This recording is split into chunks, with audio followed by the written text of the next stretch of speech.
Décembre 1950. Les premiers GIs arrivent à la frontière entre la Corée du Nord et la Chine. À Pékin, Mao l'a plusieurs fois répété. Les troupes américaines aux portes de la jeune Chine communiste sont un casus belli.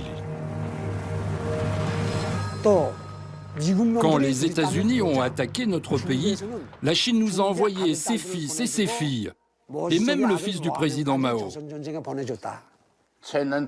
On pensait qu'une Corée du Nord plus puissante grâce à notre soutien empêcherait les Américains et les Sud-Coréens de s'approcher de notre frontière.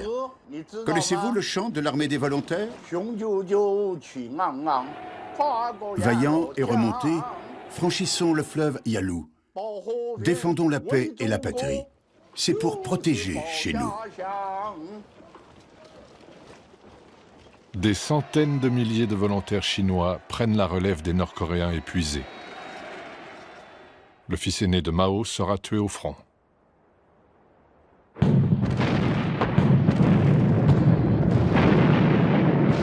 Le reflux américain tourne à la catastrophe.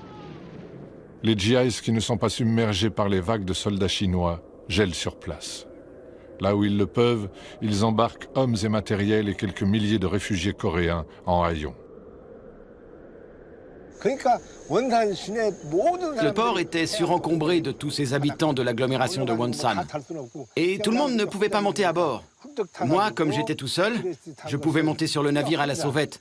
Je croyais que je pourrais rentrer au bout d'une semaine. J'étais parti avec un livre. Ça n'était pas pour partir à cause d'une question de liberté, seulement pour une question de survie. Il y avait des rumeurs comme quoi, si on restait, on serait bientôt mort, ou qu'une bombe atomique allait nous tomber dessus. Car c'est dans ce chaos que l'arme nucléaire apparaît pour la première fois en Corée.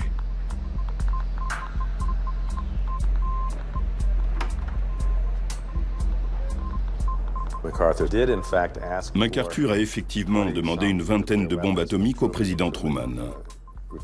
Truman lui a refusé. C'est une des raisons qui mènera plus tard au renvoi de MacArthur en avril 1951.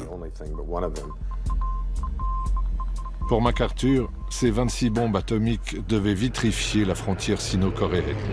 Cela bloquerait les renforts de Pékin et couperait la Chine communiste du reste du monde. Des plans détaillés sont élaborés. Des bombardiers effectuent des arcs d'approche. Ils lâchent même des leurres au-dessus du Nord pour tester leurs impacts. J'imagine ce que c'était que d'observer depuis les bunkers nord-coréens ces bombardiers B-29 arrivés du Japon, sans savoir s'ils allaient lancer une vraie bombe atomique ou une fausse.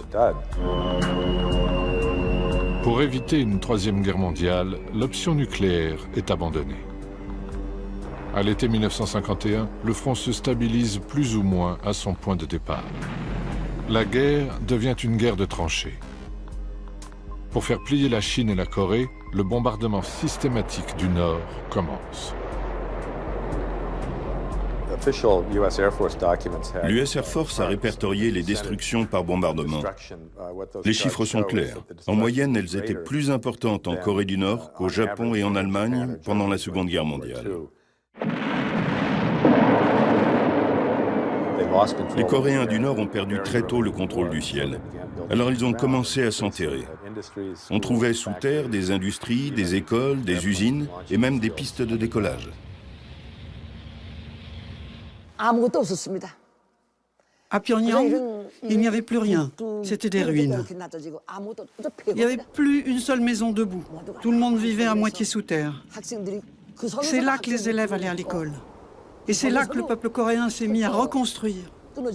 Des brigades reconstruisaient les voies ferrées, mais aussi les routes. Les Coréens n'étaient pas morts, mais bien vivants.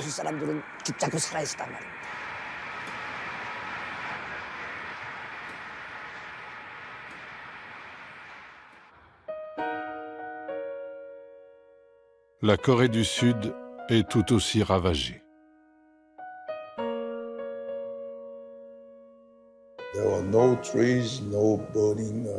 À la fin, il n'y avait plus d'arbres, plus de buildings, plus de rationnement, rien.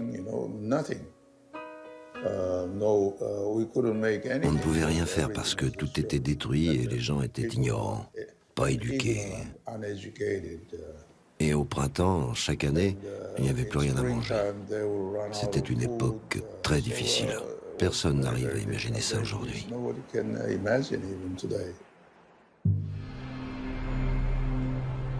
La guerre de Corée a fait entre 3 et 4 millions de morts.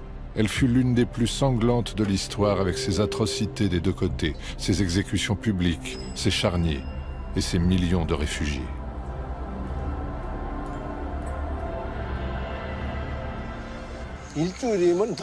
Je suis donc arrivé à Busan, en Corée du Sud, en me disant que je rentrerai chez moi après une semaine. Voilà 60 ans que je vis ici.